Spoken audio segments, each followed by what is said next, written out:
Republicans were finally about to do something that at least might have helped Americans and that they could have run on in November and said, hey, we did something. And Donald Trump was scheduled to sign it into law. Trump was going to sign the first major housing bill to reach a president's desk since the financial crisis into law yesterday. This was unlike Trump's executive orders or whatever. This wasn't symbolic. It passed Congress. It had bipartisan support. There were months of negotiations and going back and forth, and they finally got it. And it wasn't a perfect bill, but it was at least designed to attack housing affordability from a few different angles. One of the most important, as I've been saying for a long time, is it must be easier to build homes. You've got to increase the supply if you really want to deal with housing prices. And it would have done that. It would have created some grants to increase housing supply. It would have expanded financing options, eased construction requirements for manufactured housing. It would have done a bunch of stuff. And interestingly, this bill was also going to put some restrictions on large corporate investors, basically Wall Street, buying up homes. This is one of the biggest issues. Home prices are more than 50% higher than before the pandemic. Housing represents usually the biggest expense for most households. It would have been a big deal. And of course, rent has also been going up significantly. Mortgage rates are still quite high. And Republicans were getting ready to take a rare bipartisan win that they actually could have campaigned on in November. They can't campaign on we've lowered prices because they haven't. They can't campaign on gas prices are down or we didn't start any wars because Trump has done the opposite. And they quite literally built a stage and put chairs out. The lectern was set up. They were ready and gathered in the Capitol to do this. And then Donald Trump takes to Truth Social and he posts, quote, today's housing news conference and signing is hereby canceled until such time as we pass the desperately needed Save America Act, which I consider to be a national emergency. Thank you for your attention to this matter. Total aside, I like Trump's use of the word hereby as if this makes this like more official. Dude, it's a Truth Social post at the end of the day. But Donald Trump saying he is not going to sign that bill into law because he wants the voter suppression bill, the Save America Act, passed, or he won't do housing. Trump asked during a brief exchange with reporters in the Oval Office, will you veto the housing bill? And Trump says, I made billions with housing. No one knows housing like me. Would you veto the housing bill that came to your desk, sir? Would you veto it? About what? The housing bill that you didn't sign today that came to your I desk. said I'm not signing the housing bill. I want to see what happens. We said, look, the housing bill is housing. I made billions of dollars with housing. I know housing better than anybody, maybe anywhere. It's all about the interest rate. Lower the interest rates, you can have all the housing you want. But you have to understand, I don't want to hurt people that own houses too. These people, for the first time in their lives, they have valuable houses. They become rich. I don't want to hurt them either.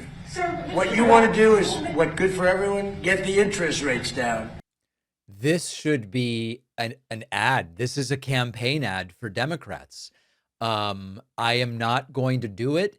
And I've made billions off of housing. Everybody else is struggling. We had a bipartisan bill ready to go, could have done something to ease the pressure upwards on housing prices. And Trump goes, I'm not signing that unless you give me my voter suppression bill.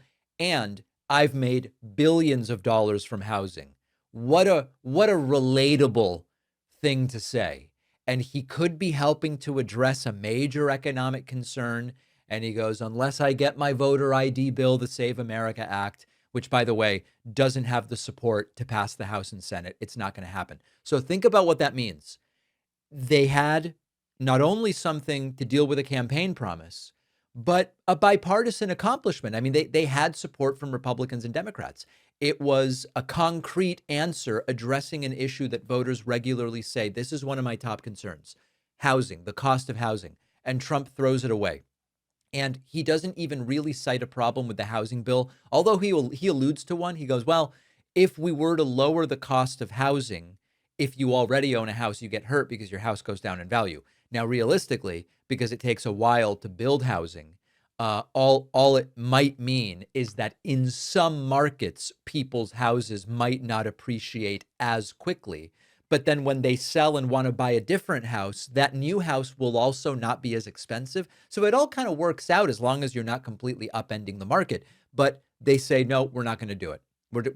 I would rather use this opportunity as leverage for this voter suppression legislation and squander an argument that Republicans could make for their own reelections in November. And he even kind of downplays it. He's like, it's of minor importance. What really matters are interest rates and the Save America Act. So it's an interesting example of Trump being forced to choose between campaign on having lowered housing costs or campaign on election rules that you want. And Trump chose election rules. And that's kind of revealing because it exposes that Trump's political strategy is not about, hey, let me convince people about what I've done. It's about making election fraud alleged the central issue. And I think that this is a major problem for Republicans because even though Republicans have had some success in convincing some voters we have a major voter fraud problem in the United States, most of the electorate knows that we don't have such a problem. We do have a housing cost problem. That's a real problem. And if you look at Trump's approval on the economy, 27%, according to the American Research Group poll we looked at earlier in the week, we see that people don't think Trump's doing a good job on the economy. And this was an opportunity. Now, if Republicans go into November without being able to say, we've delivered on one of the major concerns, and housing affordability is one of those, what are they going to run on? They're surrendering what is potentially a strong talking point. We passed a bipartisan housing cost bill. And so they will lose on the policy, but they will also lose the campaign message. And maybe the most remarkable part of all of this is Trump keeps saying, we've got to win these midterms. If we don't win these midterms, they're going to impeach me and all this stuff. And here he is denying his own party a win, which then they could use to say, here's a kitchen table issue. We did it. We delivered on it. He wants to argue about election laws and voter ID.